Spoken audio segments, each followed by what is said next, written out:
Dan untuk membahas bagaimana dampak dari memanasnya konflik Iran dan Israel, kita akan membahasnya bersama dengan pengamat intelijen, keamanan, dan terorisme Stanislaus Rianta. Ya, selamat siang Pak Stanislaus. Selamat siang, Mbak. Ya, Pak Stanislaus, ketika Iran sudah menyerang Israel dan keduanya sama-sama dalam tanda kutip mengecam tindakan dari masing-masing, prediksi Anda apakah kemudian Israel akan kembali menggencarkan invasi mereka dengan serangan eskalasi yang lebih hebat? Ya, ini kan baru pertama kali ini secara terbuka Israel menyatakan akan membalas secara terbuka ya. Jadi Perdana Menteri juga sudah mengatakan bahwa mereka akan siap dengan risiko apapun. Saya kira ini akan menjadi hal yang sangat serius dan dampaknya tidak hanya pendek 1-2 hari, tapi bisa panjang karena dari pihak Iran juga mereka pasti akan dilandasi dengan dendam karena ada 2 pemimpin dari Hizbullah yang tewas dan kemudian ada seorang pemimpin Hamas yang dari pelarian dari Palestina ke Iran tewas. Ini membuat mereka tentu dendam. Nah, perang karena dendam ini cukup berbahaya. Beda dengan misalnya perebutan wilayah misalnya. Bisa ditengahi misalnya ada pihak penengah di situ. Tapi kalau dendam ini akan sangat sulit sekali dan kita tahu bahwa karakteristik Israel dan Iran ini sama-sama nekat. Jadi saya kira akan muncul konflik yang cukup serius ini dan dampaknya juga serius karena wilayahnya sangat strategis di Timur Tengah. Ada Irak, ada Arab Saudi, ada Jordan, dan kita tahu bahwa Arab Saudi dan Jordan juga sudah melakukan beberapa kebijakan untuk meminimalkan resiko dari ini. Jadi saya kira kita juga harus hati-hati terhadap eskalasi ini. Ya, Israel mengatakan Iran lakukan kesalahan besar. Nah, tapi kalau menurut pandangan Anda, apakah ini kesalahan besar? Ini kan Iran melakukannya atas juga tewasnya daripada petinggi Hamas dan juga Hizbullah. Kalau menurut Anda ini wajar dilakukan oleh Iran atau memang seharusnya tidak dilakukan?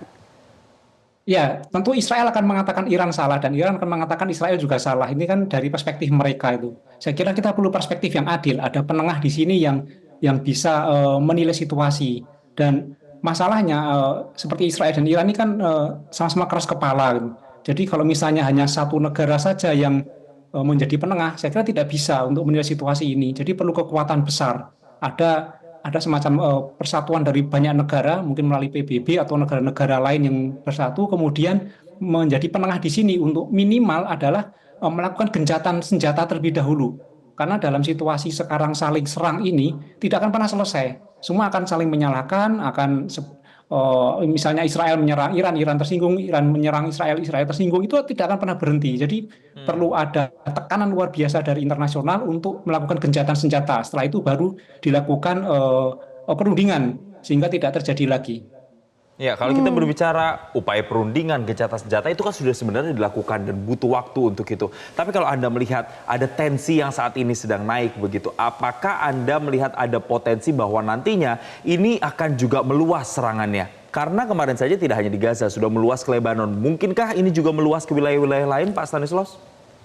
Ya, saya kira ini melihat eskalasinya yang meningkat dalam 1-2 hari ini, saya prediksi akan meluas. Dan ini kita tinggal menunggu serangan balasan dari Israel sebenarnya. Dia sudah declare akan melakukan balasan. Saya kira Israel dalam sekitar 1 minggu pasti akan melakukan balasan. Karena walaupun dia mengklaim tidak ada korban serius atas serangan terakhir dari Iran, tetapi kalau melihat ucapannya yang bahwa Iran akan membayar mahal terkait ini, berarti itu dampaknya cukup serius bagi Israel.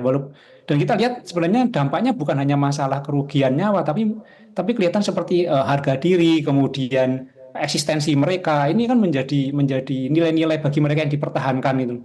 Jadi saya kira melihat situasi ini 1 minggu ke depan kita harus hati-hati bahwa eskalasi ini meningkat dan bisa meluas gitu. Dan dampaknya bukan hanya Israel dengan Iran, tapi negara-negara sekitar yang kita tahu bahwa banyak WNI di sana, di Timur Tengah. Ini kita harus hati-hati. Harus seperti apa sih perundingan lagi yang dilakukan para pemimpin ataupun tokoh-tokoh dunia yang memang berpengaruh untuk nantinya akan ada gencatan senjata? Ataukah harapan gencatan senjata itu sudah pupus? Ya, sebenarnya kemarin tokoh Hamas yang terakhir, yang Ismail itu kan sebenarnya menjadi harapan besar sebagai juru runding. Tetapi ketika dia diserang oleh Israel, ini menjadi semacam titik mundur lagi karena tokoh yang diharapkan bisa menjadi juru runding itu tewas. Nah, ini memang perlu tokoh-tokoh yang bisa diakui oleh publik, diakui oleh Israel, diakui oleh Iran dan mau diajak untuk berunding. Nah, ini harus ditentukan dulu tokohnya siapa atau melalui negara yang dipercaya. Kita tahu bahwa Israel juga dekat dengan negara tertentu, Iran juga dekat dengan negara tertentu. Mungkin melalui lobby pihak ketiga bisa dilakukan itu.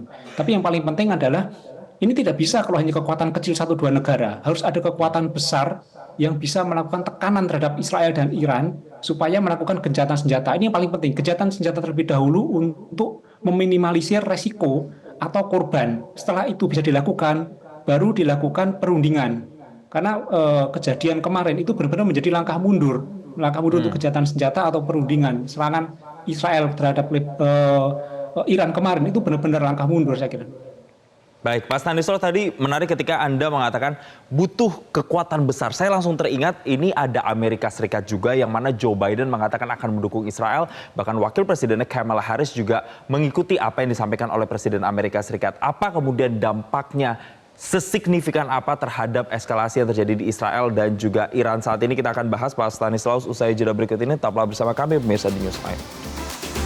Kita mau langsung ke Pak Stanislas, Presiden Amerika Serikat Joe Biden pun langsung menyatakan mendukung Israel. Kalau Anda melihat sesignifikan apa dukungan yang diberikan Amerika Serikat dalam kondisi saat ini Israel yang nantinya berhadapan dengan Iran dan juga Lebanon? Ya justru kasus ini susah berhenti dan eskalasinya semakin panas saya kira karena Amerika tidak fair dalam melihat situasi ini. Dia jelas berpihak kepada Israel, bukan berpihak kepada kemanusiaan misalnya. Seharusnya dalam situasi ini negara-negara besar berpihak kepada kemanusiaan sehingga orientasinya adalah melakukan gencatan senjata. Tetapi ketika satu negara atau negara besar ini berpihak kepada salah satu kubu, maka yang terjadi adalah semakin panas. Semakin panas, energinya semakin ditambah untuk melakukan serangan. Ini yang kita lihat saat ini. Jadi jika mau berhenti harusnya negara-negara besar itu bersatu dan berpihak bukan kepada Israel atau Iran, tapi berpihak kepada kemanusiaan hingga terjadi gencatan senjata. Jadi sampai saat ini masih dikatakan kurang dan harus seperti apa sih bersatunya kembali dan lantang menyuarakan untuk bisa menghentikan perang ini? Ya saya kira perlu ada suatu kesepakatan yang bisa diinisiasi oleh PBB, mengajak Dewan Keamanannya misalnya, kemudian negara-negara besar untuk sepakat bahwa semua berpihak kepada kemanusiaan dan mengakhiri konfrontasi, mengakhiri perang. Sehingga ketika semua berpihak kepada kemanusiaan, maka solusinya adalah pertama kali adalah gencatan senjata. Karena perundingan tidak akan bisa dilakukan ketika masih terjadi eskalasi serangan antar kubu. Tapi ketika ada gencatan senjata, kemudian situasinya tidak saling berhadapan konfrontasi, itu baru bisa dilakukan perundingan. Langkah-langkah perundingan berikutnya baru ditentukan siapa penengahnya, siapa pendampingnya itu nanti. Tetapi sekarang yang paling penting adalah bersatu, kemudian memaksa, menekan supaya terjadi gencatan senjata. Tapi kalau berbicara soal perundingan, Pak Stanislas, ini kan bukan sekali dua kali, berkali-kali sejumlah negara berkumpul dalam sidang Majelis Umum PBB. Hari Rabu setempat juga akan dilakukan perundingan lagi sebenarnya. Nah, untuk yang kali ini, apakah ini celah atau peluang untuk bisa gencatan senjata lebih besar dibandingkan yang sebelum-sebelumnya, atau sama saja? Ya ada dua hal sebenarnya ya, karena negara besar Amerika masih sangat berpihak kepada Israel. Yang kedua, biasanya menunggu korban. Ketika korban baru besar, negara-negara baru sadar bahwa ini perlu dihentikan. Tetapi seharusnya kita tidak menunggu itu, tidak perlu menunggu adanya korban lebih besar. Ini sudah cukup saya kira. Satu jiwa pun cukup itu suatu korban yang sangat signifikan. Jadi harus segera diakhiri. Amerika harus menyatakan bahwa gencatan senjata dilakukan, tapi ketika Amerika masih menyatakan ingin mendukung Israel, saya kira akan sulit dilakukan gencatan senjata. Kuncinya di Amerika dan PBB saya kira. Baik, sekarang kita berbicara dampak terakhir Pak Stanislas, dampak memanasnya konflik Israel-Iran bagi ekonomi global dan khususnya bagi Indonesia akan seperti apa? Ya kita banyak warga negara Indonesia yang ada di Timur Tengah bekerja, kemudian juga banyak ada mungkin melakukan kunjungan-kunjungan lain, dan selain itu harga minyak terutama secara ekonomi pasti ini akan terpengaruh, akan terkoreksi dengan adanya konflik ini. Jadi kita harus hati-hati. Tapi saya yakin pemerintah sudah punya skenario terbaik untuk mengantisipasi ini.